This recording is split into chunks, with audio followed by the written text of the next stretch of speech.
जैसे कि मैंने मेरे पिछले लेक्चर के अंदर ही कहा था कि मैं नेक्स्ट लेक्चर में क्या एक्सप्लेन करूंगा जो आपके मैक्सिमम कमेंट्स रहेंगे। तो जैसे कि आपने मुझे बताया कि बिल्स ऑफ एक्सचेंज से जो सॉल्व करना है, तो आज मैं मेरा लेक्चर लेके आया बिल्स ऑफ एक्सचेंज के लिए। ओके, बिल्स ऑफ एक्सचेंज जो है बहुत ही इंटरेस्टिंग टॉपिक है बीके के 12 कॉमर्स के सिलेबस का। बिल्स ऑफ एक्सचेंज को कॉमर्स के टेक्स्ट बुक के अंदर दो पार्ट में डिवाइड किया गया है। एक बिल्स ऑफ एक्सचेंज स्पेसिमेन, मतलब एक बिल बनाना होता है बिल ऑफ एक्सचेंज के ऊपर, और जर्नल एंट्री सॉल्व करना रहता है। तो एक स्पेसिमेन जो है ये ऑब्जेक्टिव का केस है, तो इसको हम बाद में कभी सॉल्व कर लेंगे। मेन जो है इसका जर्नल एंट्रीज है। अब जर्नल एंट्रीज कैसा पास करना है, क्या करना है बिल्स ऑफ एक्सचेंज के लिए, तो वीडियो में लास्ट तक बने रहिए। मैं आपको पूरा जर्नल एंट्रीज यहाँ पे बाहर कराऊंगा। अगर आपने अभी तक मेरा चैनल सब्सक्राइब नहीं किया तो please subscribe my channel and press the bell icon. तो बढ़ते हैं हम आज के वीडियो की तरफ। जैसे कि इंट्रोडक्शन में ही मैंने पहले बता दिया आपको कि बिल्स ऑफ एक्सचेंज के दो पार्ट है। एक हमको स्पेसिमेन ड्रॉ करना रहता है जो ऑब्जेक्टिव्स के अंदर 5 मार्क के लिए पूछने ही वाला है आपको, और एक यहां पर बिल्स ऑफ एक्सचेंज का प्रॉब्लम करना पड़ता है। बिल्स ऑफ एक्सचेंज का प्रॉब्लम जब भी करेंगे हम, तो बिल्स ऑफ एक्सचेंज के प्रॉब्लम के अंदर होता क्या है कि दो कंडीशन होती है। मतलब एक कंडीशन होती है ऑनर की और एक कंडीशन होती है डिसऑनर की। तो पहले लेक्चर के अंदर आज के दिन हम ऑनर की कंडीशन नहीं है कि ऑनर की कंडीशन कैसे कैसे हो सकती है। आप यहां देख सकते हैं बोर्ड पे, तो मैंने लिखा है यहाँ पे ड्रॉवर और ड्रॉवी। अब ड्रॉवर कौन होता है? Drawer is a person who draws a bill. अब अगर तुमको कोई ड्रॉवर का डेफिनेशन पूछे तो ड्रॉवर का डेफिनेशन इतना ही है कि drawer is a person who draws a bill. Okay, drawer is also called as seller in some cases. कोई केस के अंदर सेलर ड्रॉवर नहीं होता, लेकिन मेजॉरिटी केसेस के अंदर सेलर ड्रॉवर है। ओके, तो यहां पर आप ड्रॉवर सेलर भी स्लैश मार के लिख सकते हो। सेम यहां पर drawee is a person who accepts the bill. Drawee is a person who accepts the bill, या drawee is a buyer. Okay, अब होता क्या है कोई भी कंडीशन के अंदर कि एक सेलर होता है एक बायर होता है। सेलर ने बायर को कोई प्रोडक्ट बेचा है उधार पे। सेलर ने बायर को कोई प्रोडक्ट बेचा है उधार पे और एक नोट साइन करके ले रहा है, प्रॉमिसरी नोट, जिससे ये मालूम पड़े इन फ्यूचर कि भाई सेलर ने बायर को उधार दिया है। तो that note is signed by both seller as well as buyer. तो ऐसे नोट को क्या बोलते हैं? ऐसे नोट को बोला जाता है bill of exchange. It is a credit instrument. एक उधार के लिए एक इंस्ट्रूमेंट है कि भाई हाँ, बंदा ये बोल रहा है कि मैंने बंदे से उधार लिया है, मतलब 3 महीने 2 महीने 4 महीने के एक ड्यूरेशन के बाद वो पैसा लौटा देगा। ओके, अब होता क्या क्या है, उसकी जर्नल एंट्री कैसा पास करना देखना है। अभी वो जो बिल बनता है, वो बिल जो है वो ऑब्जेक्ट में पूछता है, मैं बाद में आपको कभी भी सिखा दूंगा, लेकिन मेन इसकी जर्नल एंट्रीज है। तो जर्नल एंट्रीज कभी कभी एग्जाम में in the books of drawer भी पास करने बोलता है और in the books of draw भी पास करने बोलता है। तो मैंने दोनों ही यहाँ पर लिखा है, लेकिन याद रखना ऑनर के केसेस का लिखा है, डिसऑनर फिलहाल मैं आपको यहाँ पे नहीं सिखा रहा हूं। तो ऑनर के केस में वो जर्नल एंट्री कितनी पॉसिबल है? 1 2 3 4 पॉसिबल जर्नल एंट्रीज है। तो सबसे पहला एंट्री क्या पास करना पड़ता है? परचेज एंड सेल का, मतलब तुमने गुड्स बेचा है और खरीदा है, उसका जर्नल एंट्री पास करो, उसके बाद बिल्स ऑफ एक्सचेंज देखेंगे हम। ओके, तो परचेज एंड सेल का जर्नल एंट्री देखते हैं हम। तो क्या एंट्री है? Drawee account to sales account. याद रखना इन 12th स्टैंडर्ड अभी तुम्हारा सेकंड ईयर ही अकाउंटेंसी का, लेकिन जब तक तुम अकाउंट्स पढ़ोगे तो याद रखना sales account always credit. Sale जो होता है वो हमेशा क्रेडिट होता है। सेल जो होता है वो हमेशा क्रेडिट होता है। तो यहां पे हमने लिखा है टू सेल्स। ओके, एक बात, जब भी जर्नल एंट्री हम करेंगे, जैसे हमने इशू ऑफ शेयर का जर्नल एंट्री किया, तो जर्नल एंट्री जब भी करते तो जिसके बुक में जर्नल एंट्री कर रहे, मतलब जिसके अकाउंट में हम जर्नल एंट्री कर रहे, उसके अकाउंट में उस पर्टिकुलर बंदे का नाम नहीं आता। जैसे हम यहां पर जर्नल एंट्री पास कर रहे ड्रॉवर की, किसकी पास कर रहे? ड्रॉवर की। तो यहां पूरे बुक के अंदर, पूरे अकाउंट के अंदर ड्रॉवर का नाम कहीं भी नहीं आएगा। ओके, तो ड्रॉवर का नाम नहीं आएगा तो किसका आएगा? तो ड्रॉवी का आएगा। जब भी हम ड्रॉवर की एंट्री पास करेंगे तो ड्रॉवी का नाम आएगा। जब ड्रॉवी की बुक में एंट्री पास करेंगे तो ड्रॉवर का नाम आएगा। Is it clear? तो स्टार्ट करते हैं। पहला एंट्री क्या बोला मैंने कि drawee account to sales account. To sales क्यों लिख रहे बता दिया मैंने कि sales always credit, sales always credit. और यहाँ ड्रॉवी क्यों लिख रहे हैं? क्योंकि ड्रॉवर की बुक में ड्रॉवर का नाम नहीं आएगा, ड्रॉवी का नाम आएगा। तो ये जर्नल एंट्री तुमको बाय हार्ट करना है यहाँ पे, drawee account debit to sales account.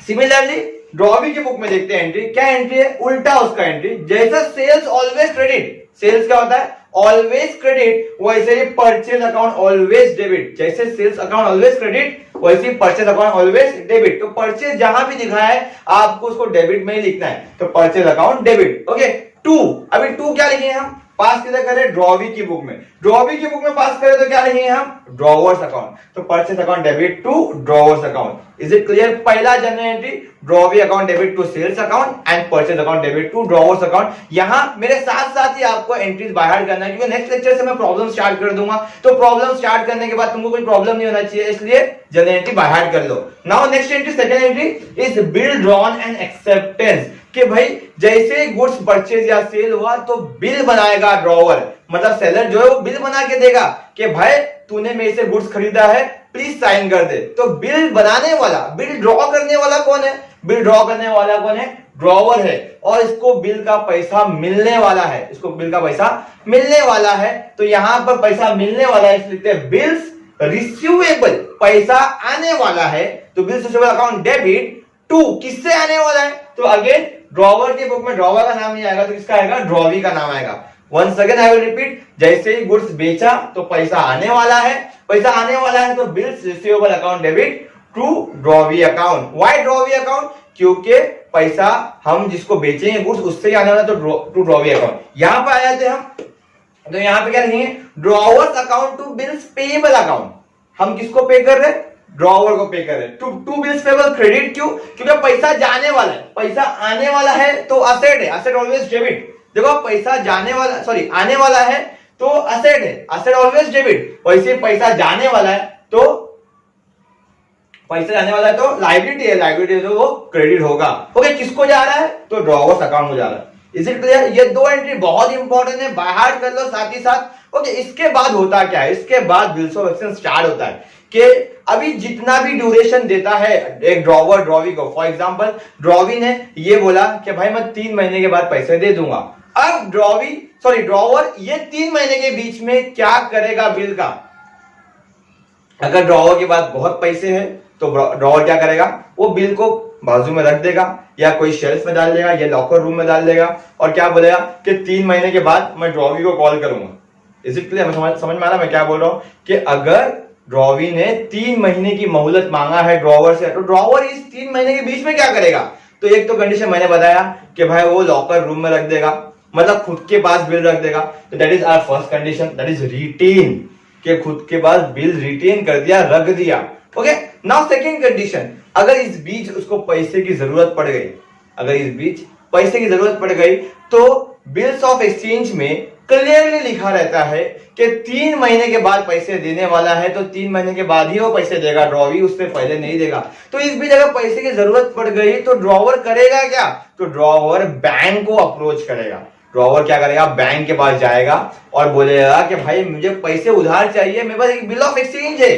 अभी आप बोलेंगे कि सर इंडिया के अंदर ये पॉसिबल है क्या, मैं बोलूंगा it is impossible in India, क्योंकि कोई भी बैंक हमको बिल ऑफ एक्सचेंज के बिना पर या बिल ऑफ एक्सचेंज के अगेंस्ट में पैसा नहीं देगा। लेकिन ये दूसरे कंट्रीज के अंदर, फॉरेन कंट्रीज के अंदर, अब्रॉड के अंदर आज भी होता है कि एक बिल को देखकर वो लोग उधार देते हैं। होता क्या है, वो लोग क्या बोलते हैं, ड्रॉवर जाता है बैंक के पास और बोलता है कि सर मुझे पैसा उधार चाहिए, ये बिल है, ये बिल मुझे फला ड्रॉवी ने एक साइन करके दिया है, उसके पास से पैसा मिलने वाला है। तो बैंक क्या करता है, तो बैंक ये करता है कि उससे वो बिल ले लेता है और कुछ पैसा चार्जेस काट के उस ड्रॉवर को दे देता है, और जब टाइम ड्यूरेशन खत्म होता है उस बिल का, तो वो बिल लेके जाता है बैंक का कोई भी एम्प्लॉय ड्रॉवी के पास जिसका पैसा बाकी था, और उससे कलेक्ट कर लेता है। ओके, ऐसे केस में ये पॉसिबल है, लेकिन किधर, हमारे इंडिया में तो पॉसिबल नहीं है, क्योंकि यहाँ पे फ्रॉड्स बहुत सारे होते हैं, लेकिन बहुत सारे कंट्रीज के अंदर ये सब होता है। ओके, तो एक तो एक हो गया रिटेन कि खुद के पास रख दिया, एक तो हो गया डिस्काउंट, बैंक के पास चला गया, बैंक वाले ने क्या बोला कि भाई मैं तो दूंगा पैसा, मैं तो पैसा दूंगा, थोड़ा पैसा काट के दूंगा, दैट पैसा काट के देना is called as discount of bill of exchange. इसको क्या बोलते हैं, बिल ऑफ एक्सचेंज का डिस्काउंट करना। तो हमारे पास देखो पैसा काट के आया या पैसा पूरा है, पैसा तो आया है, पैसा आया है तो हम यहाँ लिखेंगे बैंक अकाउंट डेबिट। क्या लिखेंगे हम, बैंक अकाउंट डेबिट। दूसरा क्या लिया हमने, डिस्काउंट अकाउंट डेबिट। क्या लिखा हमने, डिस्काउंट अकाउंट डेबिट। अब डिस्काउंट को डेबिट क्यों किया गया, क्योंकि discount is a loss of the firm. Discount जो है वो फर्म का लॉस है, लॉस है तो लॉस ऑलवेज डेबिट। जो पैसा आया बैंक अकाउंट डेबिट, दूसरा आया डिस्काउंट अकाउंट डेबिट, टू जा रहा क्या है हमारे पास से, हमारा बिल जा रहा है। क्या जा रहा है हमारे पास से, हमारा बिल जा रहा है। तो to bills receivable. Once again I will repeat, मैं बैंक के पास गया, आई एम अ ड्रॉवर, मैं बैंक के पास गया, बैंक वाले ने मेरे को पैसा दिया, तो bank account debit bank account debit. Bank वाले ने क्या चार्जेस काटा, मेरे को डिस्काउंटिंग चार्जेस काटा, तो discount account debit. Why discount debit, क्योंकि discount is a loss of the firm, तो डिस्काउंट भी डेबिट हो गया। टू और टू बिल्स रिसीवेबल, क्योंकि मेरे पास से क्या जा रहा है, बिल जा रहा है। इन सम केसेस क्या होता है कि मैं if I am a drawer, मैं बैंक को अप्रोच नहीं करता, मैं मेरे फ्रेंड को अप्रोच करता हूं, मैं किसी मेरे फैमिली मेंबर को अप्रोच करता हूं, मैं किसी कॉलीग को अप्रोच करता हूं कि भाई देख मेरे पास पैसा आने वाला था, ये ड्रॉ भी था, लेकिन मेरे पास आज नहीं है पैसा, मेरे को 2 महीने बाद आने वाला है, 3 महीने बाद आने वाला है, क्या तू मेरे को ये बिल के बेस पे पैसा उधार देगा। तो ऐसी पार्टी जो बैंक नहीं होती, उसको छोड़ के कोई भी थर्ड पार्टी, तुम्हारा फैमिली मेंबर हो, तुम्हारा फ्रेंड हो, तुम्हारा कॉलीग हो, कुछ भी हो, अगर वो तुमको पैसा देने को राजी हो जाता है तो ही इज कॉल्ड एज एंडोर्सी। क्या बोलते हैं उसको, एंडोर्सी बोलते हैं। और ये पूरे केस को एंडोर्स केस बोलते हैं। जैसा पहला केस रिटेन केस था, दूसरा डिस्काउंट केस था, तो तीसरा केस है एंडोर्स। ऐसे टाइम पे क्या होता है, हमको एंडोर्सी अकाउंट को डेबिट करना है और हमारा वंस अगेन क्या जा रहा है, हमारे पास से बिल जा रहा है, तो टू बिल रिसीवेबल करना है। देखो हर केस के अंदर, चाहे वो डिस्काउंट हो, चाहे एंडोर्स हो, चाहे वो लास्ट केस हो, मैंने एक्सप्लेन नहीं किया अभी तक, हर केस में याद रखना हमारे पास से बिल जा रहा है, तो बिल जा रहा है तो हमको बिल रिसीवेबल को यहाँ पर क्रेडिट ही करना है।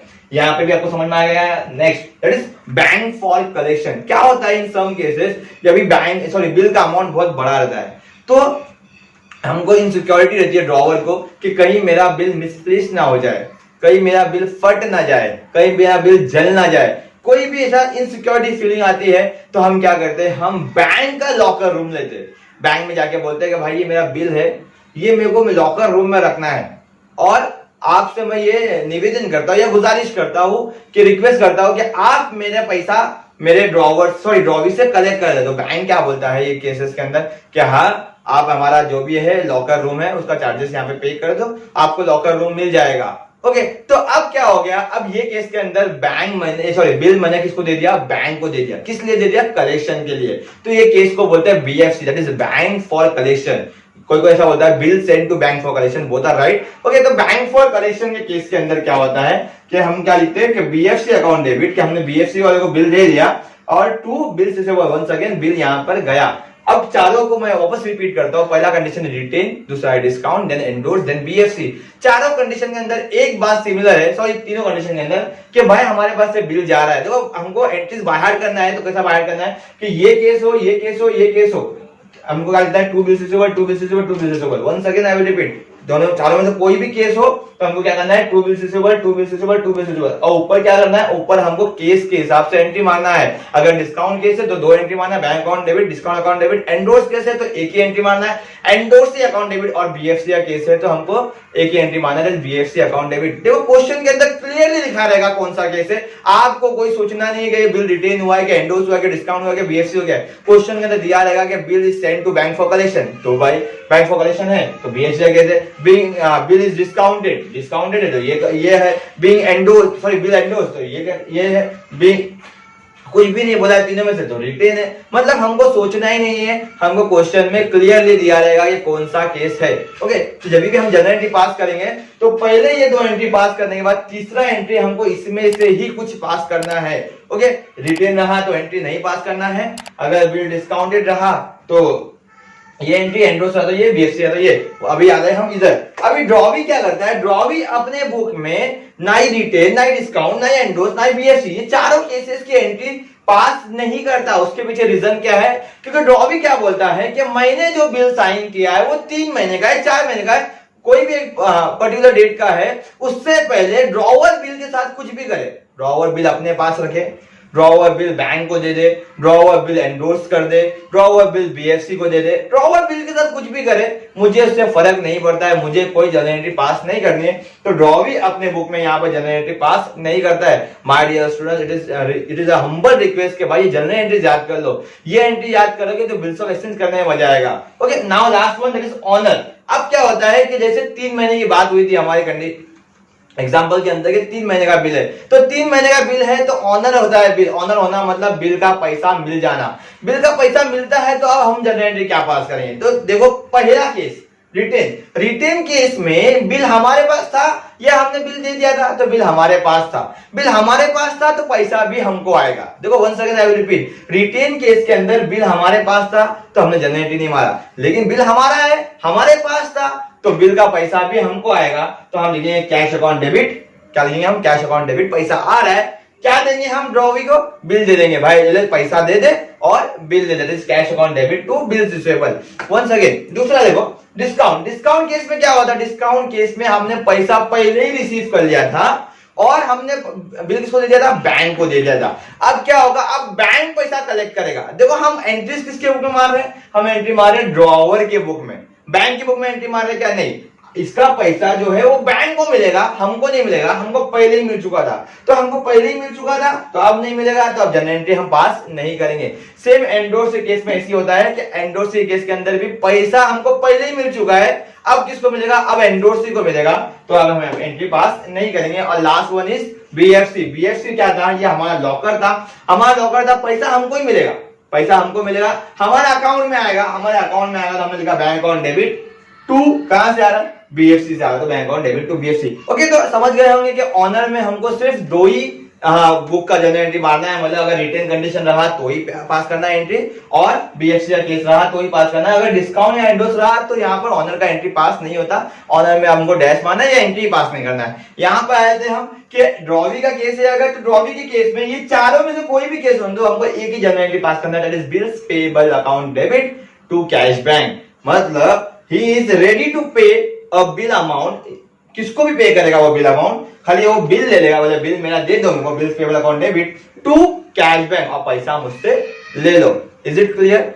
आज हमने क्या सीखा? आज हमने सीखा कि हमको बिल्स ऑफ एक्सचेंज के अंदर जनरल एंट्री कैसे पास करना है ऑनर के केसेस के। इसके ऊपर मैं 2 से 3 प्रॉब्लम कराऊंगा पहले, उसके बाद हम बढ़ेंगे डिसऑनर के केसेस की तरफ। फिर डिसऑनर का भी मैं ऐसा ही जनरल एंट्री पहले आपको एक्सप्लेन करूंगा, फिर प्रॉब्लम्स कराऊंगा। ओके, तब तक के लिए थैंक यू सो मच।